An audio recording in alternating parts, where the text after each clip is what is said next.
Icon या उपक्रमामध्ये आज आम्ही आलो जळगावमध्ये आणि माझ्यासोबत आहेत सिनियर इंजिनियर मृदुल अहिरराव सर. सिनियर इंजिनियर म्हणण्याचं ऑफकोर्स कारण म्हणजे असं की त्यांनी आताच त्यांच्या करिअरची 25 वर्ष पूर्ण केलेली आहे, जसं म्हणायला हरकत नाही. रौप्य महोत्सव एका अर्थानं त्यांचा साजरा झालेला आहे आणि 25 वर्षामध्ये स्पेशली त्यांनी रेसिडेन्शियल प्रोजेक्टवर जास्त फोकस केलं पहिल्यापासून. त्यामुळे जे प्रत्येक माणसाचं घराचं स्वप्न असतं की माझ्या आयुष्यात एकतरी घर असावं, तर ते साकार करण्यासाठी त्यांनी ही 25 वर्ष पूर्ण अर्पण केली होती आणि त्यानिमित्ताने त्यांनी अनेक लोकांचं घराचं स्वप्न साकार केलं.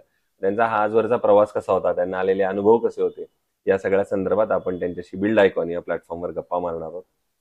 गप्पांना आपण इथून सुरुवात करूया थोडी फ्लॅशबॅक पासून. ते म्हणजे तुमची शाळा कुठली होती, कॉलेज कुठलं होतं आणि सगळ्यात महत्वाचं या फील्डमध्ये येण्यामागची प्रेरणा कोणाची होती, इन्स्पिरेशन कोण होतं ज्यांच्यामुळे तुम्ही सिव्हिल इंजिनिअरिंग या क्षेत्राकडे वळलात? प्रवास तसा म्हणायला गेलं तर मी तालुका प्लेसवर होतो एरंडोलला. एरंडोलला माझं बेसिक 10वी पर्यंतचं शिक्षण झालं. 12वी सुद्धा एरंडोललाच केली आणि नशिबाने थोडाफार चांगले मार्क्स मिळालेले होते. त्यामुळे government college of engineering Pune, जे महाराष्ट्रात म्हणा भारतामध्ये आज चांगल्या प्रकारच्या टॉप कॉलेजेसमध्ये, त्यामध्ये ऍडमिशन मिळाली. ऍडमिशन मध्ये ऍक्च्युली अपघाताने आलेलं होतं की त्यात थोडे मार्क कमी पडले. माझे स्वप्न वेगळे होते तिकडं, पण मार्क्स थोडे कमी असल्यामुळे सिव्हिल इंजिनिअरिंग मिळालेलं होतं. पहिले कन्स्ट्रक्शनचे बॅकग्राऊंड असं अजिबात नव्हतं तिथनं, पण जे पदरी पडलं ते पवित्र करून घेणं हे आतापर्यंतचं काम होतं. पण त्याच्यानंतर जेव्हा सिव्हिल इंजिनिअरिंग मध्ये जेव्हा एंट्री केली, त्याच्यानंतर जर वाटलं की या क्षेत्राला खरंच लिमिट नाहीये, स्काय इज द लिमिट असं होतं तिथनं. आणि कॉलेजही चांगलं होतं, त्यामुळे त्या कॉलेजेसमध्ये फॅकल्टी चांगल्या होत्या. त्याच्यामुळे वाईड म्हणजे पाहण्याचा दृष्टिकोन जो होता तो खूप वाईड मिळाला तिथनं. तो काळ असा होता की सिव्हिल इंजिनिअरिंग म्हटल्यानंतर अक्षरशः नाकं मुरडले जायचे. बरोबर. तिकडं म्हणजे तुम्हाला BA काहीच नाही वा काहीच नाही, तसं याच्यासारखं तसं सिव्हिल इंजिनिअरिंगचा तो काळ होता त्या 25 वर्षापूर्वी. बरोबर. तिकडे खूप सॅच्युरेशन झालेलं होतं. त्यामुळे ते ऐकून आम्हाला पहिले तर 6 महिने डिप्रेस झालेलं होतं.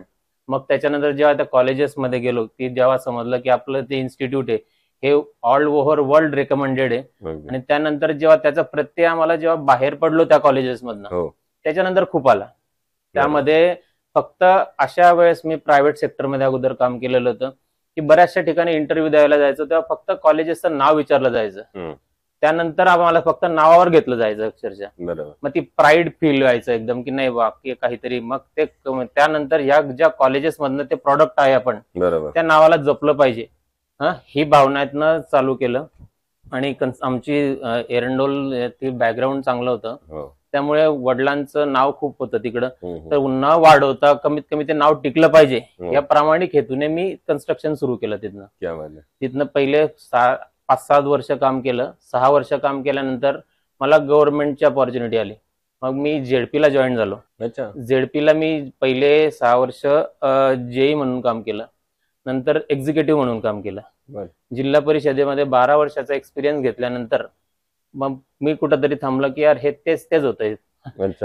तसा म्हणजे बऱ्याचशा ठिकाणी माझं उदाहरण दिलं जातं की जिथं नोकऱ्या मिळत नाही त्यातल्या त्यात गव्हर्नमेंट नोकरी मिळत नाही. मला बऱ्याचशा ठिकाणी असं बोलवलं जातं की हे पहा आहे, हे मॉडेल आहे, गव्हर्नमेंट सेक्टर सोडून प्रायव्हेट सेक्टर मध्ये आलेलं होतं तिथनं. पण कुठंतरी आपल्याला हे असतं की एक गोल असतो आपल्याकडे की नाही हेच रिपीटेड करायचं, काहीतरी अचीव्ह करायचंय तुम्हाला, तर काहीतरी आउट ऑफ द बॉक्स विचार केला पाहिजे तुम्ही. त्याच्यामुळे मग मी 12 वर्ष गव्हर्नमेंटची नोकरी केल्यानंतर सोडली ती तिकडं आणि मग प्रायव्हेट सेक्टरमध्ये आलो. प्रायव्हेट सेक्टरमध्ये नशिबाने गुणवत्ता टिकवत आज जवळजवळ 50च्या वरती प्रोजेक्ट झालेले आहेत तिकडं, आणि सॅटिस्फाईड आहेत की एक घराचं स्वप्न. मध्यमवर्गीय लोकांचं खूप साधं असतं त्यांचं राहणं, म्हणजे लग्न झाले त्याच्यानंतर मुलांचं शिक्षण झाल्यानंतर काहीतरी वेगळं करतात, तर ते फक्त घर बांधायचं असतं. आणि त्यांचं जेव्हा स्वप्न आपण पूर्ण करतो मध्यमवर्गीयांचं, उच्चवर्णीय सौरव येऊन जातात तिथनं. पण आमचा बेसिक टार्गेट होतं की मिडल क्लास वाल्यांचे पूर्ण फुलफिल केल्यानंतर ते जे प्लेजर मिळतं त्यांना. मी आता बोर्ड पण लावलेले नव्हते, तर मी ज्यांना घर बांधून दिले किंवा ज्यांचे घर मी विकले त्यांना तेच माझे ऍडव्हर्टाईज करत गेले, आणि त्याच गुणवत्तेच्या आधारावर मी अजून टिकून आहे तिथनं. क्या बात आहे, क्या बात आहे. फारच इंटरेस्टिंग तसा एका अर्थाने प्रवास होता. तुम्ही म्हटलं तसं गव्हर्नमेंटची नोकरी सोडणं हो हो. हे फारच मोठं तेव्हा काय रिस्क होती अशी. खूप मला बोलवतात, म्हणजे पॅरेंट्स सुद्धा बोलवतात की म्हणजे हे काही पॅरेंट्स म्हणजे मुलं घेऊन जातात की त्यांना प्रायव्हेट मध्ये यायचं, पण त्यांना घरचे इन्सिस्ट करतात गव्हर्नमेंट मध्ये जा. हो हो. अशांचा मी आयकॉन सारखं हे असतं क्या बात तिथनं आहे. की तुम्ही तुम्ही icon या बनलात एक हा तुम्ही. हो. तिकडे या बुवा तुम्ही आणि यांना ऐका बुवा की यांनी गव्हर्नमेंट सेक्टरचा अनुभव घेतलेला आहे आणि प्रायव्हेट सेक्टरचाही घेतलेला आहे तिथनं. बरोबर. पण तुम्हाला कुठेतरी मोठी इंची गायची तर तुम्हाला थोडासा वेगळा विचार केला घ्यावा पाहिजे लागतो. असतो अगदीच तिथं. बरोबर. नक्कीच तुम्ही वेगळा विचार केलात आणि त्याप्रमाणे आणि त्या नशिबाने साथ यशस्वी दिली सुद्धा चांगली, झाल्यात. बरोबर आहे. घरच्यांनी साथ दिली चांगली. बरोबर. कारण नोकरी सोडणं हे खूप अवघड असतं. हम्म. त्यातल्या गव्हर्नमेंट नोकरी जेव्हा आपण सोडतो तेव्हा सगळ्या अंगाने विचार करावा लागतो, बरोबर. घरच्यांचा, सगळ्यांचा, फॅमिलीचा सल्ला घेऊन वगैरे. पण त्यांनी घरच्यांनी चांगला सपोर्ट दिल्यानंतर कारण ते प्रश्नचिन्ह असतं ना की नंतर सर्व्हाइव्ह झाले नाही तर काय करायचं बरोबर. बुवा तिथनं. पण चांगला आला आतापर्यंतचा जरी अनुभव चांगला आहे. सगळा चांगला. पुढं काही माहिती नाही, नाही नाही, तिथनं, नक्कीच पण चांगला असेल आतापर्यंतचा तो. खूप चांगला अनुभव आलेला आहे. तर आता या क्षेत्रातल्या काही प्रश्नांकडे वळूया. यातला हं. पहिला महत्वाचा प्रश्न म्हणजे या क्षेत्रात काम करत असताना तुम्ही बघितलं असेल यामध्ये अकुशल कामगार किंवा अप्रशिक्षित हो, हो, कामगार खूप हो. मोठ्या प्रमाणात आहे आणि अशा लोकांना काही महत्वाची जबाबदारी दिली तर धोका सुद्धा मोठा होऊ 100%. शकतो. तर मग तुम्ही ती परिस्थिती कशी हाताळता साईटवर?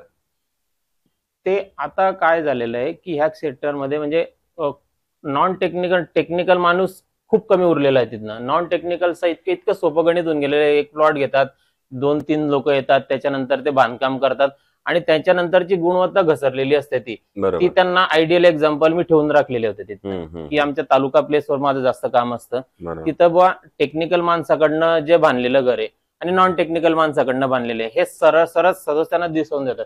हे काही ठिकाणी माझ्याजवळ अनुभव पण घेतलेले होते तिथनं की त्यांना दाखवून दिलेलं की हे टेक्निकल माणसाकडनं असं आहे की स्टील मध्ये कॉम्प्रोमाइज नसतं.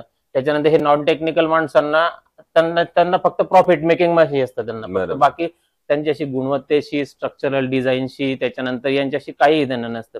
पण आता लोकांना अवेअरनेस जोपर्यंत आपण सांगणार नाही त्यांना तोपर्यंत त्यांना कळणार नाही. बरोबर. म्हणजे एज्युकेट करतो आपण, जसं बाकीच्यांची जबाबदारी आहे तशी आपण समाजामध्ये सुशिक्षित लोक त्यातल्या आपल्या फील्डला आपण एज्युकेट केलं नाही तर लोक तसेच राहतील तिथनं. तर आम्ही एज्युकेट करण्याचा त्यांना प्रयत्न करतो की टेक्निकल माणसाकडनं तुम्ही बांधून आणि नॉन टेक्निकल माणसाकडनं हा ड्रॉबॅक आहे. बरोबर. आता लोकांना समजायला लागलेलं आहे तिथनं आणि त्याचे रिझल्ट दिसायला लागले आम्हाला तसे. बरोबर. बरोबर.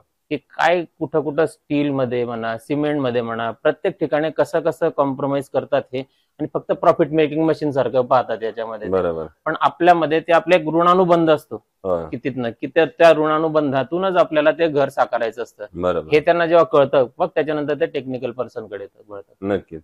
मग त्यातलाच एक पुढचा प्रश्न आहे, तुम्ही आता जे बोलत होता त्याच्यातनं, की बऱ्याचदा कस्टमरचं पण असं म्हणणं असतं की आमचं बजेट थोडं कमी आहे आणि एवढ्याच बजेटमध्ये आता बसवून द्या.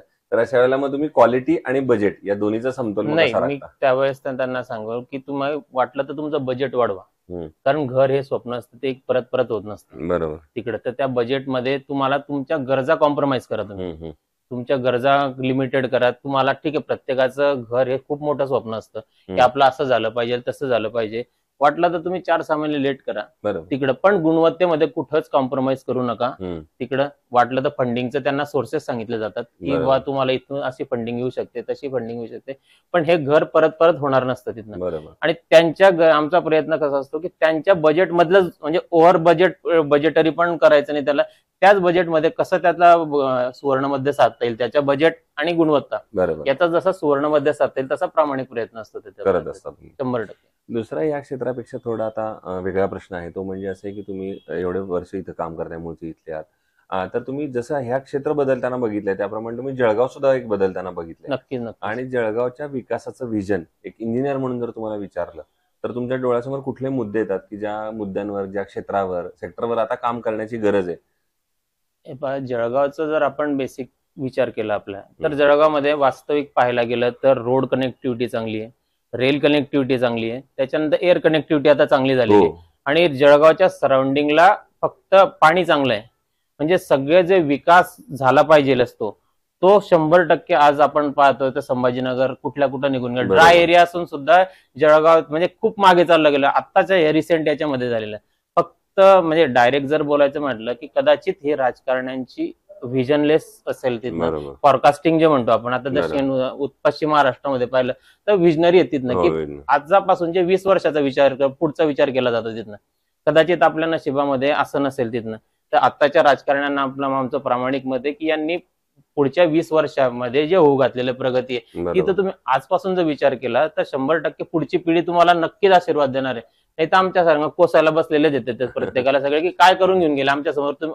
जसं आपण ही जनरेशन त्याच्यानंतर पुढची जनरेशन त्यांना आम्हाला शिवाय देणार की तुम्ही काय केलं बा, तुम्ही सुशिक्षित असून केलं पाहिजे. इथं इंडस्ट्रीज वगैरे बरं सगळं असताना सुद्धा जळगाव मागे याच्यावर सगळ्यांनी सुशिक्षित ग्रुपने एकत्र येऊन हे केलं पाहिजे असतं. ब्रेन ड्रेन होऊन राहिलेलं अक्षरशः जळगावमध्ये तुम्ही जर सर्व्हे केला तर हा ब्रेन ड्रेन होऊन बरं सगळं चांगलं असताना आपला ब्रेन जसं इंडियामध्ये ड्रेन होतं तसं जळगावमध्ये सगळं ब्रेन चाललेलं आहे तिकडं. मग का जातोय हा या लोकांनी आजचे कळज आहे की विचार सगळं इन्फ्रास्ट्रक्चर उपलब्ध असताना सुद्धा आपण मागे आहेत.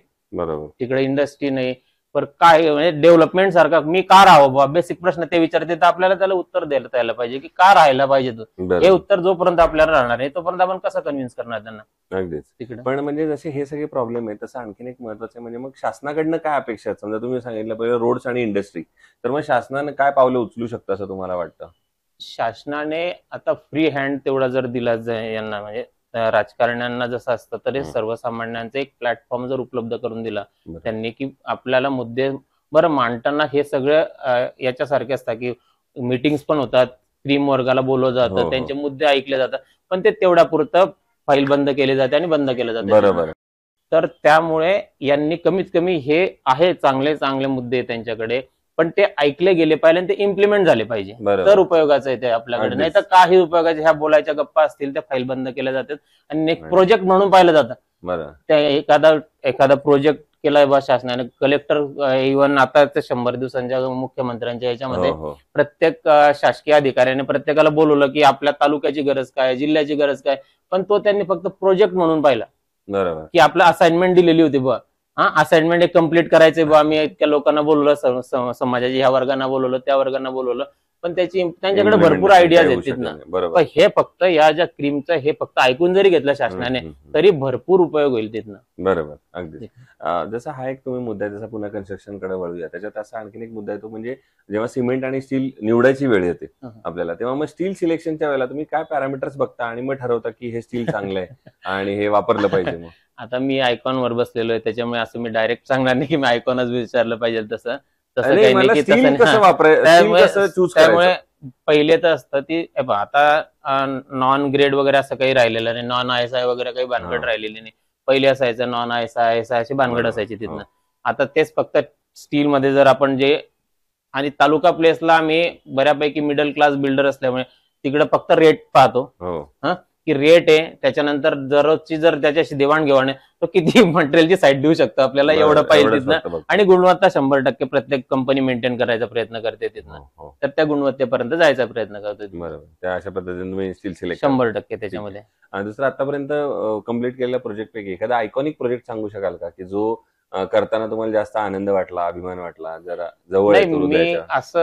मी काय सांगितलं अगोदरच की सुरुवातीला मी प्रत्येकाच्या सर्वसामान्यांचे घर जेव्हा बिल्ड करतो तेव्हा माझ्या दृष्टीने हा त्याच्यासाठीचा ड्रीम प्रोजेक्ट असतो तो मी ज्याचा बांधतो त्याच्यासाठी तो आयकॉनिक असतो त्याच्यासाठी तो ड्रीम प्रोजेक्ट असतो तिकडं.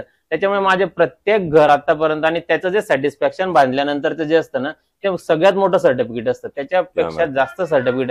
आणि जेव्हा बांधल्यानंतर 90% असं असतं की बिल्डर आणि घर बांधकाम याचे रिलेशन शेवटपर्यंत टिकत नाही तिकडं. पण कदाचित मी अपवाद असेल त्याच्यामध्ये की माझी ते तो ऍडव्हर्टाईज करतो तिथनं तर त्याच्यासाठी सॅटिस्फॅक्शन काही नसतं त्याच्यामध्ये जे मी बांधलेले आहेत ते माझ्या दृष्टीने 100% आयकॉनिक. आणि आता मग अगदी शेवटचा प्रश्न ते म्हणजे या फील्डमध्ये जे नवीन यंग इंजिनियर्स येत आहेत त्यांना तुम्ही काय सल्ला द्याल या क्षेत्रात येण्यापूर्वी. सगळ्यात महत्वाचा अभ्यास करून या तिथनं. अभ्यास करून या पूर्ण तयारीनिशी या आणि पूर्ण जोशाने उतरा तिकडं. सुरुवातीला फेल्युअर्स येतील त्याच्यामधून ओव्हरकम होण्यासाठी तेवढी जी सस्टेनेबिलिटी लागते तुमच्या मेंटल सस्टेनेबिलिटी लागते त्याची तयारी ठेवा. आणि एका रात्रीतून आपल्याला श्रीमंत व्हायचंय अशा मध्ये नका पाहू. थोडासा लॉंग पॅच जाऊ द्या थोडासा अनुभव येऊ द्या समाजाचे चांगले अनुभव येऊ द्या व्यक्तींचे अनुभव येऊ द्या. मग तयार झाल्यानंतर जे पॅकेज असतात ते लॉंग टर्म जाणार आहे त्यांना पूर्ण वेळ टिकण्यासारखं असेल. पण आजची जनरेशन मध्ये रात्रीतून श्रीमंत होण्याच्या प्रकारामध्ये असतात ते मोडतात तिकडे. त्यांच्या जो ऑप्शन पण बरेच उपलब्ध असतात. तसं न करता ह्या फील्डमध्ये जर गुणवत्तेनुसार उतरायचं असेल तर तुम्हाला थोडा वेळ जाऊ द्यावा लागेल. 100%. तो ते इंजिनियर मृदुला हिरराव सर, आणि ज्याप्रमाणे त्यांनी सांगितलं की थोडा वेळ द्यावा लागेल, कन्स्ट्रक्शनला सुद्धा होण्यासाठी वेळ द्यावा लागतो. रातोरात कुठली वास्तू उभी राहत नसते, त्यामुळे तुमचं करिअर सुद्धा तसंच हळूहळू बनेल, त्याच्यासाठी थोडा वेळ द्यावा लागेल.